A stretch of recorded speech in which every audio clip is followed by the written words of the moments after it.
মাধব, মানুষ ঈশ্বরের উদ্দেশ্যে পশু বলি দেয়। সত্যি কি ঈশ্বর কোনো প্রাণীর জীবন চান?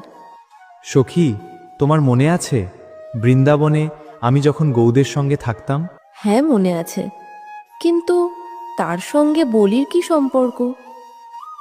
একদিন দেখলাম একটা ছোট্ট বাছুর ভয়ে কাঁপছে।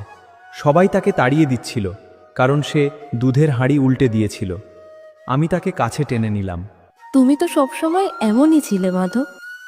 কারণ সখী, তার মধ্যে আর আমার মধ্যে পার্থক্য শুধু শরীরের। তারও তো ভয় আছে, বাঁচার ইচ্ছে আছে, ব্যথা অনুভব করার ক্ষমতা আছে। তুমি বলো, যে ঈশ্বর একটা প্রাণীর মধ্যে প্রাণের সঞ্চার করেন, সেই ঈশ্বর কি কোনোদিন সেই প্রাণীর বলিদান চাইবেন? ঈশ্বরের কাছে মানুষ আর অন্য প্রাণীর মধ্যে কোনো ভেদাভেদ নেই, সকলেই তার সন্তান। কিন্তু মানুষ তো ভাবে প্রাণী বলি দিলে নাকি ঈশ্বর সন্তুষ্ট হন। মানুষ ঈশ্বরকে ফুল দেয়, ফল দেয়, অর্ঘ্য দেয়, কিন্তু ঈশ্বরের কাছে শুধুমাত্র পৌঁছানো যায় ভালোবাসার জোরে। আর ভালোবাসা দেখানোর জন্য একটা প্রাণকে মেরে ফেলতে হবে কেন? তাহলে বলি বলতে তুমি কি বোঝাতে চেয়েছো? যে মানুষ নিজের রাগকে জয় করতে পারে না, সে নিজের রাগটাকে বলি দিক। যে অহংকারে অন্যকে ছোট করে, সে তার অহংকারটাকে বলি দিক।